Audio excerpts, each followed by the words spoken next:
Y a ti. Muy buenas tardes, Yo sí que te veo bienvenido. a ti, Baudilio. Ok, yo pues ya estoy en directo en la radio. Lamentablemente yo no te veo. Bueno, muy buenas tardes, bienvenido a la emisora La Voz de Borinquen. Muy bien. Y hoy estamos en directo con la radioemisora de la Unión Hispanoamericana y también en los canales de la Unión Hispanoamericana de YouTube.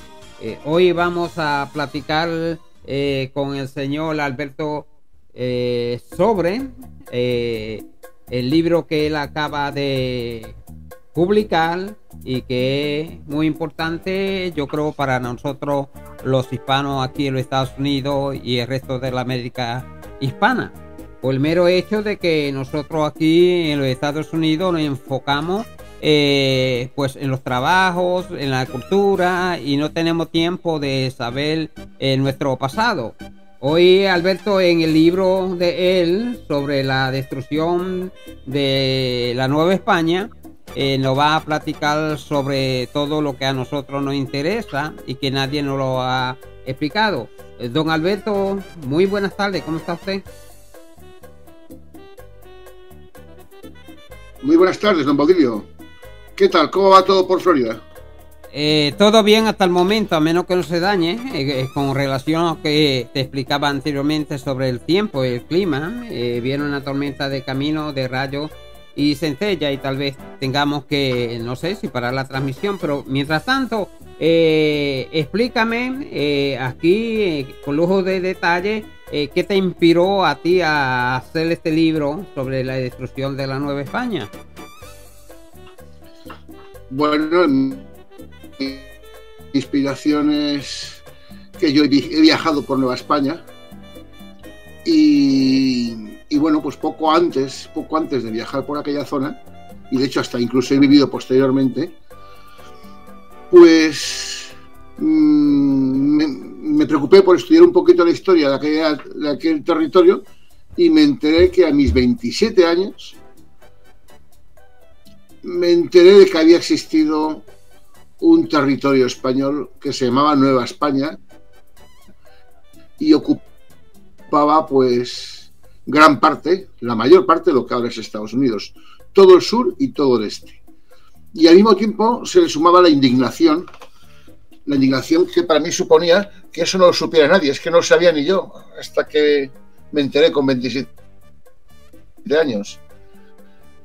Y bueno, pues al mismo tiempo he vivido y viajado también por lo que popularmente se conoce en Estados Unidos como Nueva Inglaterra, y mi sorpresa es que el concepto de Nueva Inglaterra es un concepto vivo, aunque sea en el conocimiento popular de la gente, porque no existe ningún estado ni ninguna demarcación geopolítica que se llame Nueva Inglaterra, pero todo el mundo sabe de lo que estamos hablando si hablamos de Nueva Inglaterra. En cambio, Nueva España es más antigua incluso que los mismos Estados Unidos, es más grande que Nueva Inglaterra o más grande que el resto de Estados Unidos, tiene más historia, sus ciudades son las más antiguas de Estados Unidos, empezando por Puerto Rico, si la queremos considerar una ciudad de Estados Unidos, es la más antigua. Pero nadie lo sabe. Nadie sabe qué era eso Nueva España. Pero no es que no lo sepan en Estados Unidos, que ya es raro, es que no lo saben ni en España. Te pregunto, porque tú me sorprendes al decirme que has descubierto y te impresionó cosas que tú no sabías, y tú eres la segunda persona que yo entrevisto, escritores de libros. La primera persona que entrevisté ayer, el señor don Jorge Luis, que escribió el libro Presidio, también me dijo lo mismo, que había descubierto cosas que él mismo no sabía. Entonces quiere decir que hay muchas sorpresas. Sí. Y entonces además la sorpresa, alevosamente manipulados para que la gente lo ignore. Sí, perdón, entonces esto se le ha ocultado tanto a ustedes los peninsulares como aquí en la América, ¿no? Tú en España haces una encuesta en la puerta de una universidad y a todos los estudiantes que entran y salen les preguntas si saben lo que era Nueva España, y nadie lo va a saber. Lo normal es que no lo sepan, salvo quien se haya preocupado por leer libros de historia o sea, preocupado por conocer la historia de la gesta, de las hazañas de España y de los españoles en América. Sí, hay una persona que se especialice, que se interese mucho en conocer esa historia para que sepan lo que era Nueva España. La gente del común no lo sabe, pero incluso a nivel universitario no lo enseñan. Sí, sí. Platícame un momento sobre el virreinato de la Nueva España de 1821 para que el público entienda qué eran los virreinatos aquí en América y especialmente aquí en Estados Unidos. Bueno, vamos a ver. El virreinato de Nueva España abarcaba todo lo que es Centroamérica, todo lo que es el Caribe y todo lo que es el Océano Pacífico hasta Filipinas, las Islas Marianas, Guam y algunas posesiones más que teníamos en aquel territorio. En 1821 que has mencionado, esa fecha es el principio del fin. 1821 fue cuando el general Agustín Iturbide firmó con el general Vicente Guerrero el pacto trigarante y constituyeron el ejército trigarante en el cual decidieron separarse de España y romper la unidad con España. Todo aquello fue una consecuencia de que en España el general Riego dio un golpe de Estado por el cual obligó a Fernando VII a reinstaurar la Constitución de 1812. Ese es el hecho fundamental que marcó la ruptura de México, que en aquella época no se llamaba México, era Nueva España. Uh-huh. Esa fue la fecha que causó, fue el detonante de la ruptura de Nueva España con España, por obra y causa de un acuerdo entre realistas y separatistas en México. ¿Y por qué ese acuerdo? Pues porque la Constitución de 1812 eliminaba todos los privilegios de la clase hegemónica de México. El poder ya no estaba repartido en 3 estamentos, o 4, si lo queremos ver así, como era antiguamente, que era el rey, la aristocracia, el clero y el pueblo llano. Y en la cima de todos estaba el rey. Eso pasó a ser que era el Parlamento, el Congreso, el que tenía el poder soberano. O sea, la soberanía pertenecía al pueblo y el rey pasaba a ser un servidor de la soberanía del pueblo. ¿Qué sucedía? Que esa Constitución igualaba en derechos y obligaciones a todos los habitantes de España, de las Españas, de la España de ambos hemisferios. De manera que un nativo, un mulato, un negro, un filipino o un puertorriqueño tenía los mismos derechos que cualquier otra persona, dando igual que formarse parte del clero, de la aristocracia o de la clase funcionarial. Éramos todos iguales ante la ley. Entonces eso eliminaba los privilegios que sobre todo gozaban los magnates y los aristócratas, que prácticamente eran lo mismo. Ok, entiendo. Entonces, ¿qué pasó? Pues a partir de ese momento, países como México se convirtieron en una guerra civil constante. Y cuando estaban en guerra civil entre ellos, estaban en guerra civil con Estados Unidos, con la República de Texas, con Francia. 300 años de paz, sin ni siquiera mantener un ejército regular. Y el ejército que había era un ejército de nativos y criollos, dirigidos por ellos mismos. Ellos eran sus propios dirigentes del ejército. Durante 300 años no tuvieron tan apenas guerras. 4 tiroteos y algún ataque de pico. Pero los 300 años de España gobernando lo caras México fueron 300 años de paz. Y los 200 años siguientes, con un ejército controlado por la cúpula del poder, pues no pudieron mantener ninguna estabilidad. Al contrario, lo que les que Estados Unidos se de gran parte del territorio mexicano en un principio, porque para mí el fin definitivo de Nueva España fue en 1998, cuando perdimos Cuba, Filipinas, Puerto Rico. Ese fue ya, digamos, el remate, lo poquito que quedaba de Nueva España. Oiga, don Alberto, le hago una pregunta. Y acabó en 1898. Sí, le hago una pregunta a usted. Viajó a España, dígame. Llegar aquí a América, Nuevo Mundo, y viendo qué fácil se le hizo a Estados Unidos arrebatarle gran parte del territorio que España había creado a través de los virreinatos, ¿no? Exacto. Bueno, virreinatos y reinos. España constituía reinos y los gobernaba un virrey. Sí. Entonces, bueno, popularmente es el virreinato de Nueva España, pero dentro del virreinato de Nueva España estaba el reino de Nuevo León, por ejemplo. Sí. Vale, pero esos eran conceptos geopolíticos que iban cambiando con el tiempo. Y es que en España, por ejemplo, España era un reino de reinos. Sí, comprendí. En la Castilla, Aragón, el reino de Valencia. Entonces, en los reinos que todos pertenecían al mismo rey, estaban gobernados por virreyes. Nápoles, Sicilia, todos eran gobernados por virreyes.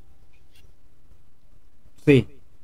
Pues la gente... Y la misma estructura... ¿Perdón?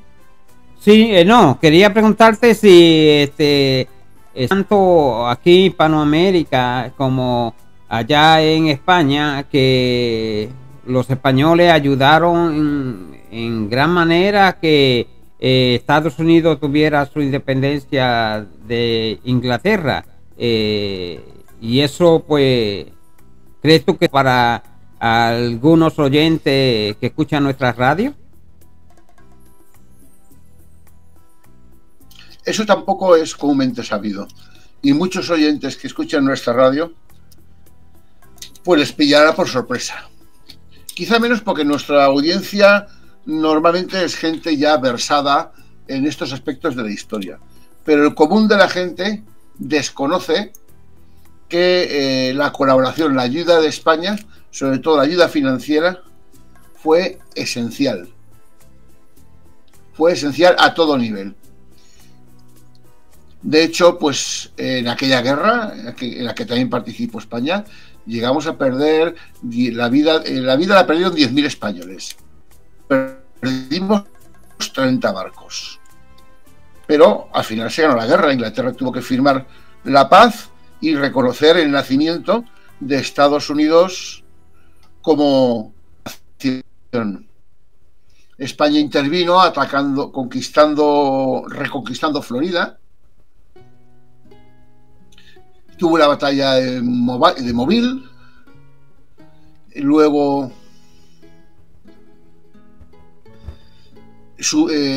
vio todo el Mississippi para suministrar de armamento, pólvoras y dinero a las tropas desde el oeste, y sobre todo fue esencial en la batalla final de Georgetown, en el cual los franceses no podían mantener el sitio del puerto, sencillamente porque es que no tenían ni dinero ni suministro para mantener la flota. Pero además de eso se daba la circunstancia de que Estados Unidos no tenía dinero para pagarle a sus soldados y estaban teniendo un problema de deserciones. ¿Por qué? Porque no cobraban. Y eso pues se recaudó dinero especialmente en Veracruz y en Cuba, y se les envió, no sé decirte exactamente cuánta cantidad, pero los soldados norteamericanos que luchaban por su independencia lo hicieron porque cobraban con dinero español. En aquella época, lo que había en el bolsillo de cada soldado era una moneda con la efigie de Carlos III. Parecía que el rey de Estados Unidos era Carlos III. Carlos III fue el que pagó la factura de aquella guerra. Y aquel sitio, de aquella batalla definitiva, pues llegó a su éxito gracias a que, aparte de que tenía combatientes, España, pues fue quien pagó a los soldados norteamericanos y a los franceses, y quien les suministró de todo tipo de provisiones, tanto armamento como ropa, como pólvora, como alimentos. Todo eso que fue esencial, es esencial en cualquier guerra, pues eso lo financió España.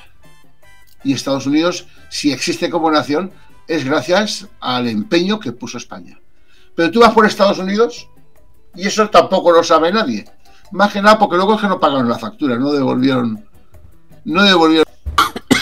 ¿sabes? Y vas por cualquier calle, por cualquier ciudad de Estados Unidos que vayas, te encontrarás una calle, una plaza, un monumento dedicado a Lafayette. Sí. Pero en Estados Unidos nadie sabe quién era José María Gardoqui, nadie sabe quién era Francisco de Miranda y nadie sabía quién era Bernardo de Gálvez. Bueno, cabe otra pregunta. Precisamente fueron los personajes más destacados. Sí, en esa época España era casi se puede decir que una potencia mundialmente. Todavía no existía completamente Estados Unidos, no había obtenido independencia de Inglaterra. No era de hecho. No era.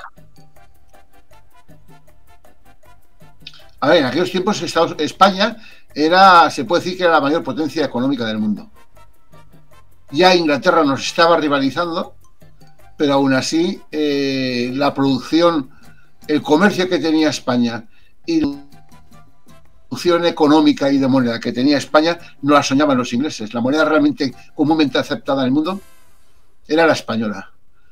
Y era la moneda que se habían utilizado, se habían obligados a utilizar, incluso en uso corriente. En aquella época fue el peso español.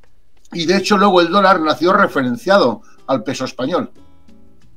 Por eso durante muchos años andan en octavos en Estados Unidos. Sí. Incluso en la bolsa. ¿Por qué? Porque era el real de a 8. Era una moneda que se dividía en 8 fracciones. Okay. Pero cabe una pregunta. Y ahí pregunta. surgió referenciado el Spanish. Sí. Dime. Me cabe una pregunta. ¿Por qué la historia no ha honrado a España como que fue un gran imperio en el Nuevo Mundo? Y esto no se cuenta ni en los libros como en Estados Unidos.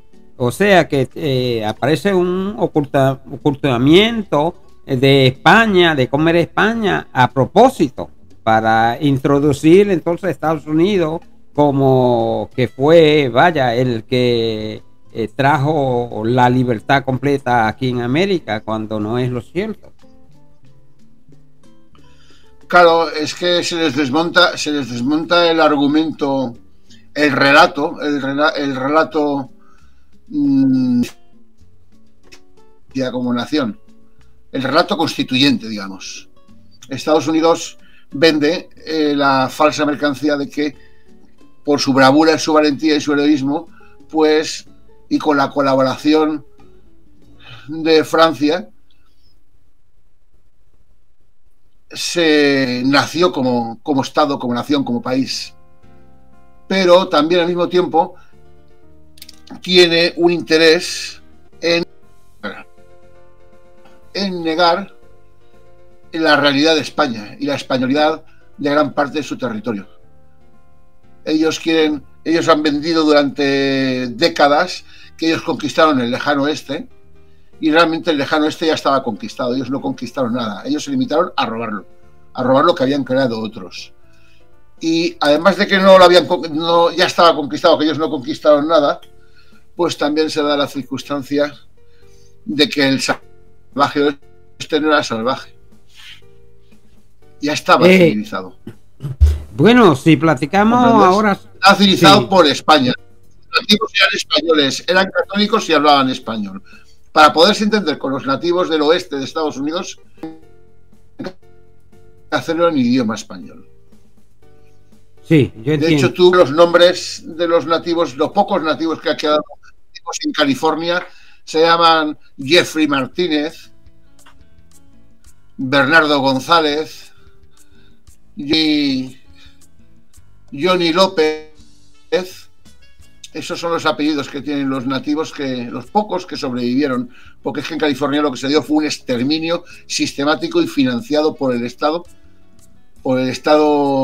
federal y por el Estado de California. Sí. Se gastaron $1.700.000 de 1850 en exterminar a los nativos. Sabe que de 150.000 que estimaban que habían, quedaron 30.000 30 años después. Sabe que en California hay una ciudad que se llama Martínez, que es un apellido Martínez. Sí. Mira que me corrió California y conozco un montón de ciudades con nombre español. Fíjate. Pero una ciudad llamada Martínez no la conozco. No dudo que exista. No dudo que exista.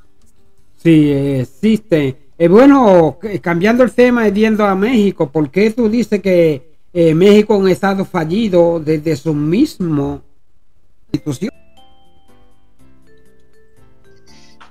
Yo entiendo que México es un estado fallido ahora mismo, fallido. Pero desde el comienzo de la misma... explícame eso. Pues verás, yo te explico. México era el área geopolítica más grande, rica y próspera de todo el mundo occidental. ¿Por qué? Porque México, aparte de tener una enorme producción agrícola y ganadera, se le sumaba que era el punto neurálgico de todo el comercio que tenía Asia con Europa. La nueva ruta de la seda era México. Todos los productos más valiosos que se producían en lo que fue el Imperio Español, si queremos llamarle imperio, yo diría a secas, pues no fueron el oro y la plata, eran las especias, era la piña y otras especias, sumado a las sedas y porcelanas chinas. La rentabilidad era tal que un peso gastado, invertido en productos de China, en Europa se multiplicaba por 10.000. Mira si era rentable que la expedición que dio la vuelta al mundo, con Magallanes y Elcano, pues murieron casi todos, se perdieron 4 de los 5 barcos y con un solo barco que llegó vivieron el resto de su vida los supervivientes, los 18 que llegaron a España, y la expedición fue rentable. Sí, comprendo. Con un solo barco, cargado de clavo. Era tan rentable ese negocio que hacía irrisorio y secundario el oro y la plata, que al final el oro y la plata lo convirtieron en la moneda de uso corriente. Era infinitamente más rentable. Es que un peso de plata que tú ponías en China, te lo repito, se convertía en 10.000 en Europa. Y eso es lo que enriquecía. Además, eso está testimoniado por Humboldt. Un minero mexicano ganaba 5 o 6 veces más que cualquier minero centroeuropeo. Sí, comprendo. Humboldt también testimonió que en México jamás se había visto una ciudad con tantos coches como México. Y al mismo tiempo también testimonio que era falso el genocidio que habíamos cometido que habían cometido los españoles, porque los españoles en México éramos muy pocos, la mayoría eran criollos mestizos y nativos. Entiendo, te hago... Él llegó a México pensando que habíamos dado todo. Sí, Quiero cubrir otros temas de tu libro, por eso voy un poquito ligero. Te pregunto, que dice tu libro que entre las primeras ciudades establecidas se encuentra San Agustín, una hora de aquí de Orlando, que fue fundada en 1575, y en la actual Florida por Pedro Méndez de Avilés, está Santa Fe, fundada en 1610, y el actual estado de Nuevo México, que se convirtió en una importante sede del gobierno español. Y está San Juan de Puerto Rico, fundada en 1521. Te pregunto yo. San Juan es la más antigua. San Juan es la más antigua. Es la más antigua, sí. Eso está mirando. Pero mi pregunta es la siguiente. ¿Crees tú a qué se debió que aquí en Estados Unidos se cometió el genocidio y masacre allá en nombre de la democracia en el estado de California? ¿Crees tú que a qué se debió que no sucedió eso en Puerto Rico? Porque la mentalidad ya estaba corrompida de esta gente aquí en Estados Unidos, de tratar de acabar con pues la raza puertorriqueña de una manera u otra. Y a veces yo pienso, wow, no se habla nada del genocidio que cometieron en California, igual que no se habla nada del genocidio que cometieron en Filipinas. Entonces casi cuando los americanos llegaron, los gringos llegaron a Puerto Rico, a veces yo pienso, tal vez la mente tenían ese propósito, pero algunas circunstancias los prohibieron ellos de actuar de esa manera, ¿no? Eso, hombre, tenemos que tener en cuenta que los norteamericanos llegaron a California en 1848. Sí, también. Vale. Lo de Puerto Rico fue 50 años después. Luego California, éramos muy pocos los hispanos. 50 años no es nada, como decía Caldel, 20 años. Y muchos los nativos. ¿Vale? Y éramos muchos los nativos. En cambio, Puerto Rico era un territorio, pues era de los territorios más avanzados que habían en la España de aquella época, Puerto Rico y Cuba. Entonces, aunque Puerto Rico lo recibieron a tiros, cuando España dijo me rindo, los puertorriqueños se rindieron. No le prestaron resistencia.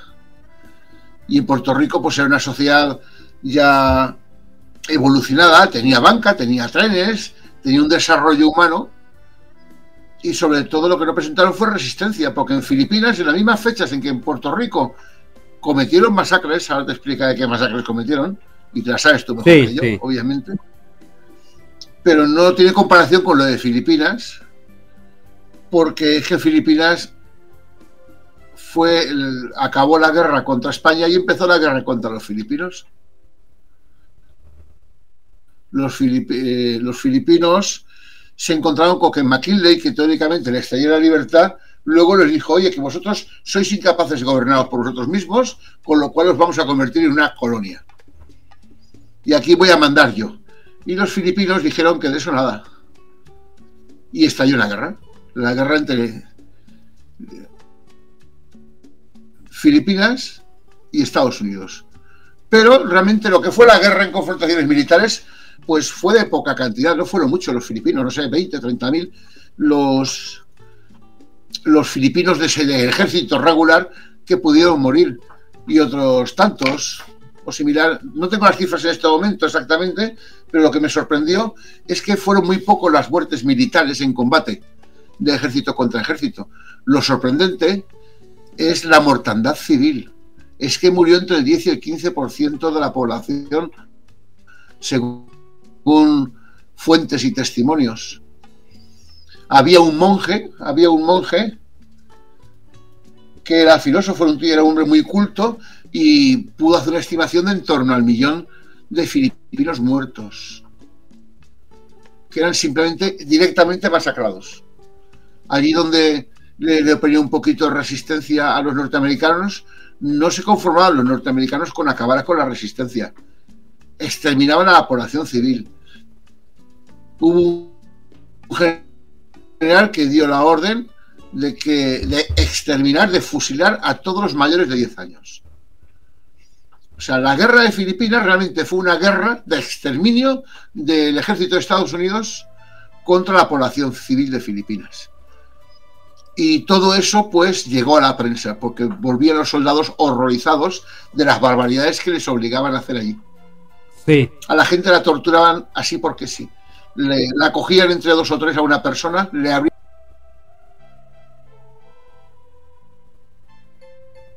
se ahogaba.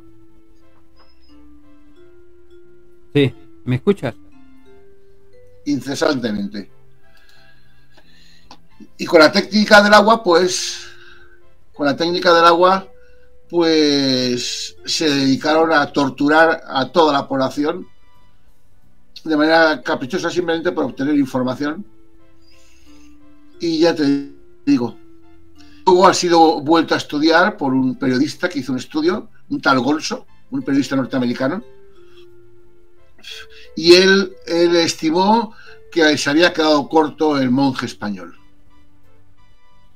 Comprendo, Alberto. Que las muertes eran entre 1.200.000 y 1.500.000. Dime. Sí, comprendo. Quiero hacerte una pregunta. Yo, pues, como fui criado aquí en Estados Unidos, me acuerdo cuando estaba en Puerto Rico que veía las películas esas del mediano oeste de Estados Unidos, donde aparecían las películas de Hollywood, los indios que eran salvajes, y como ya tú sabes cómo era. Tú mencionas que no era cierto la falsedad de Hollywood en tratar de presentar a los indios que eran salvajes para darle razón a los gringos que actuaran en las películas de esa manera.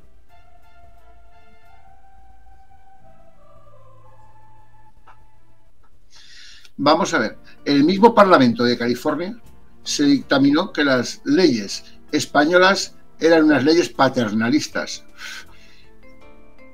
que estaban vinculadas, que autoobligaban a España a respetar la vida, la libertad y la propiedad de los nativos, a respetar y a proteger.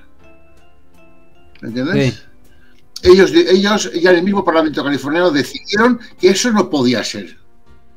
¿Por qué? Porque es que los franciscanos españoles les habían introducido a los nativos en las artes de la agricultura y ganadería intensiva y en la artesanía.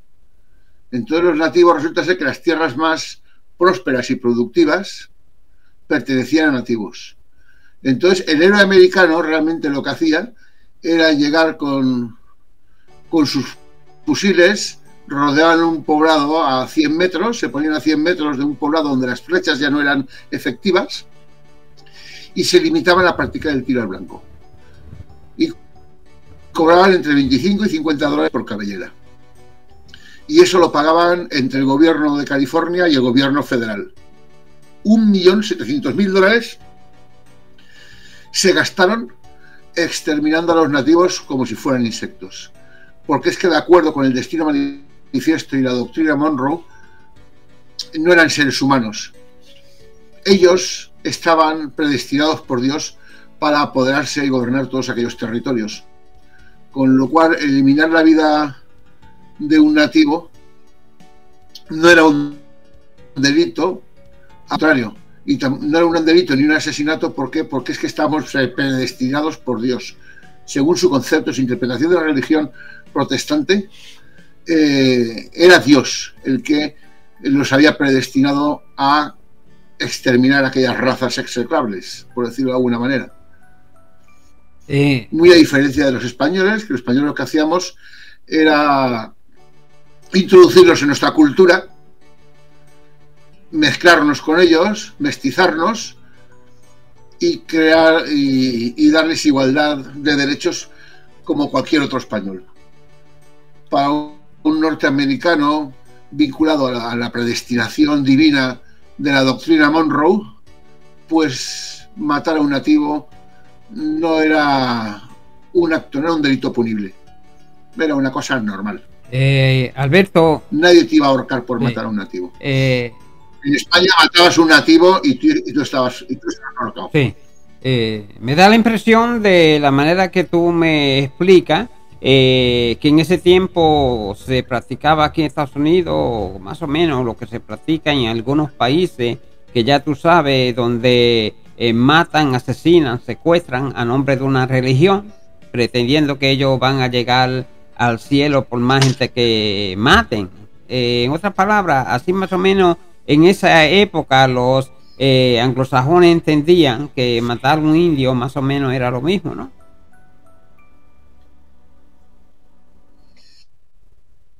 Exactamente. Y respecto a esa cultura que tú dices, pues es que estamos en el mismo concepto, estamos en el concepto de la predestinación divina. Sí. Esa cultura que tú mencionas fue la cultura hegemónica en el mundo, la más grande, la más culta, mientras fue regida por la filosofía del mutacilismo. ¿Vale? Sí. Esa filosofía, que era, digamos, la manera de gobernar aquel imperio, que no está mencionando su nombre, pues fundamentaba la palabra de Dios, separaba la palabra de Dios de los actos naturales. Todo tenía una explicación científica y Dios no predestinaba cada uno de los sucesos o actos que cometíamos. Todos tenían una razón de ser y no era divina. ¿Vale? Eso sucedió eso fue así en ese imperio, y durante esa época ese imperio fue el más grande del mundo y el más culto y el más avanzado. Pero ¿qué sucedió? Pues que hubo un pequeño cambio climático que produjo unas enormes sequías y unas enormes hambrunas. Entonces un sector del clero de aquella civilización pues le dio la vuelta al concepto filosófico de que esos sucesos era un castigo divino, porque como todos los actos están predestinados a la voluntad de Dios, nosotros no nos hemos portado bien y entonces es voluntad de Dios las hambrunas que estamos sufriendo y las mortandades y los conflictos que se desprenden de ellos. A partir de que el sector ortodoxo, que se fundamentaba en la predestinación, en lugar de fundamentarse en la razón, en la lógica o en la ciencia, se apoderó de la teología, de la religión, digamos, y de la política de aquel imperio. Ese imperio se dividió, se rompió en 1000 pedazos y prácticamente desapareció hasta hace poco, que gracias a tener petróleo dejaron de ser tratantes de camellos y han vuelto a ser un pueblo rico. Alberto, ¿me entiendes lo que te quiero decir? Ese mismo caso se dio en el catolicismo al partirse vía Lutero entre protestantes y católicos. Los católicos fundamentados en la escolástica defendía que la predestinación no era eso, que lo que importaba era la razón y la ciencia. Pues durante esa época España fue el imperio más grande y hegemónico del mundo, igual que lo había sido el otro imperio anteriormente. Sí. ¿Me entiendes? Y que el individuo, la libertad, la propiedad eran derechos legítimos. En cambio, el otro imperio, la parte luterana, defendió la interpretación de la Biblia de manera rigurosa, y achacándolo todo a la predestinación. Entonces esa predestinación de que Dios es el que decide que esto suceda es lo que ellos excusaban para exterminar a los nativos. Sí. Y fueron los principios rectores del Destino Manifiesto, sí, y de la doctrina Monroe. Somos la raza superior. Luego de ahí, y de esa manera de interpretar la religión, vino el nazismo a través del pangermanismo. Los nazis no mataban a la gente porque sí, mataban porque ellos estaban predestinados a gobernar el mundo, porque somos la raza superior. Al final es una forma de interpretar la visión luterana de la religión cristiana. Alberto, pues para terminar ya, porque ya hay una tormenta aquí, me da la impresión que el humano ha... Te he contado mucho rollo teológico. quería decirte que me da la impresión que el humano ha tomado la religión para acomodarla políticamente a favor de ellos. Tengan que matar a quien tengan que matar y desaparecer a quien tengan que desaparecer, tanto en el pasado, en la antigüedad, como en el presente también, ¿no? Claro, es que justificarse en base a la palabra de Dios es un argumento que en un contexto teocrático de fe obsesiva y ciega, pues es un argumento válido y aceptado. En el presente, matar a alguien porque me lo dice Dios, Dios me predestina a matarte a ti, porque es palabra de Dios, eso es absurdo. Hoy por hoy no cuadra. Sí, eso no cuadra ni tiene sentido. Pero en el siglo XIX sí que cuadra en Estados Unidos. Igual que cuadra pues en la religión antes no mencionada, ¿me entiendes? Sí. Sigue cuadrando desde que los ortodoxos se apoderaron de esa religión, ¿me entiendes? Ten en cuenta que la manera llamémosle liberal de interpretar la religión de aquella civilización entró dentro del catolicismo a través de los escolásticos de la escuela de Salamanca. Santo Tomás de Aquino, Santo Tomás de Aquino y San Alberto Magno estudiaron los textos teológicos y filosóficos de aquella civilización, transmitidos por Averroes, que era de Córdoba, y Maimónides, que también era de Córdoba, que era judío. Ellos transmitieron al conocimiento católico español todos los principios morales del mutacilismo, y la escolástica española los hizo propios. Sí. A través de Isabel la Católica, que era una seguidora de Santo Tomás de Aquino, y a través de Francisco de Vitoria, el fundador de la escuela escolástica de Salamanca.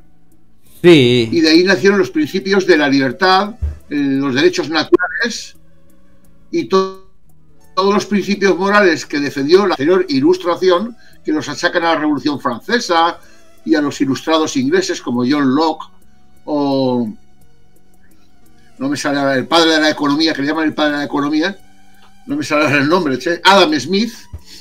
Pues resulta ser que toda esa gente donde había bebido en el manantial de la filosofía española de los escolásticos. Los escolásticos de Salamanca fueron los que asentaron los principios rectores de la economía de libre mercado. Eso no lo digo yo, eso lo dice un premio Nobel llamado Friedrich Hayek. Y está demostrado. Sí.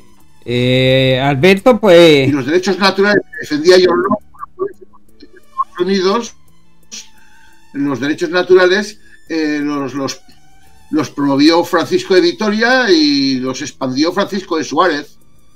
Y la libertad de mercado, pues eso fue cosa de Francisco de Covarrubias, de Juan de Lugo, de Tomás de Mercado, del padre de Azpilicueta. Esos fueron los primeros grandes economistas antes de inventarse la ciencia económica. No Adam Smith ni John Locke. Incluso el contrato social también lo podrás encontrar en la filosofía de Juan de Mariana y de Francisco Suárez. Alberto, para culminar, ¿dónde podemos conseguir tu libro, la de Destrucción de la Nueva España? Ya que yo creo que hay mucha gente interesada, porque yo le estaba platicando a una persona de Puerto Rico y me preguntó que dónde podía conseguir ese libro importante. Pues a la gente de Puerto Rico le interesa conocer el libro porque sabrán de qué son víctimas, comprenderán, tendrán una cosmovisión clara de por qué Puerto Rico es un país secuestrado. De hecho, le dedico un capítulo entero a Puerto Rico donde denuncio las aberraciones de los bombardeos de Utuado. ¿Cómo se llama? Es que no me sale el nombre ahora. Utuado, el bombardeo que hicieron sobre la población civil y las masacres que cometieron allí. En 1950. Sí. O sea, es que en 1950 Estados Unidos estaba bombardeando a la población civil en Puerto Rico. ¿Me entiendes? Sí. Todo eso lo denuncio en el libro y el libro lo puedes conseguir a través de Amazon.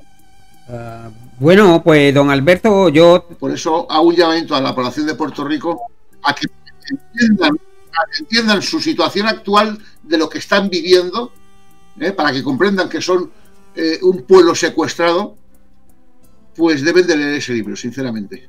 Sí.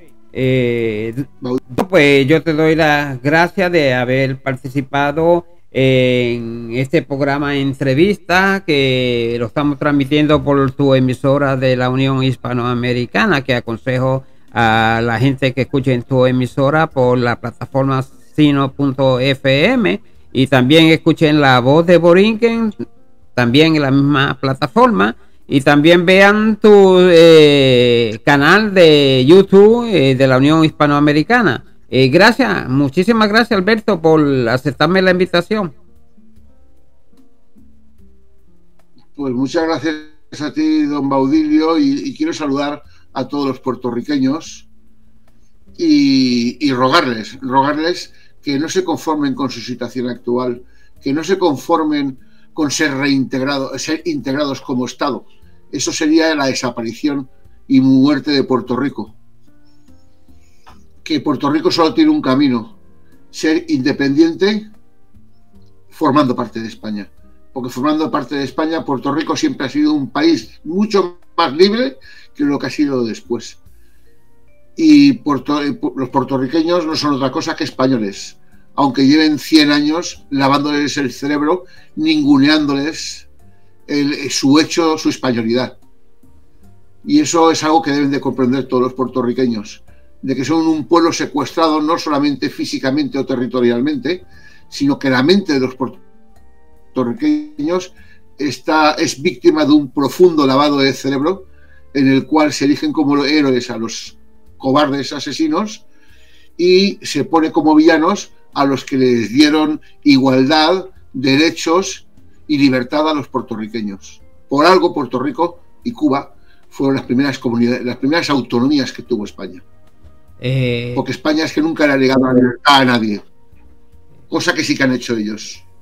Bueno, Alberto, muchísimas gracias por tus palabras. Bueno, pues en esta ocasión nos despedimos dándole las gracias a Alberto de la Unión Hispanoamericana y del libro que él acaba de escribir. Aconsejo que compren ese libro a través de Amazon. Así nos despedimos y les deseamos a todos ustedes muy buenas tardes. La destrucción de Nueva España tienen que buscar. Sí, la destrucción de la Nueva España. Muchas gracias, don Mauricio. Ok, gracias, Alberto, y hasta la próxima.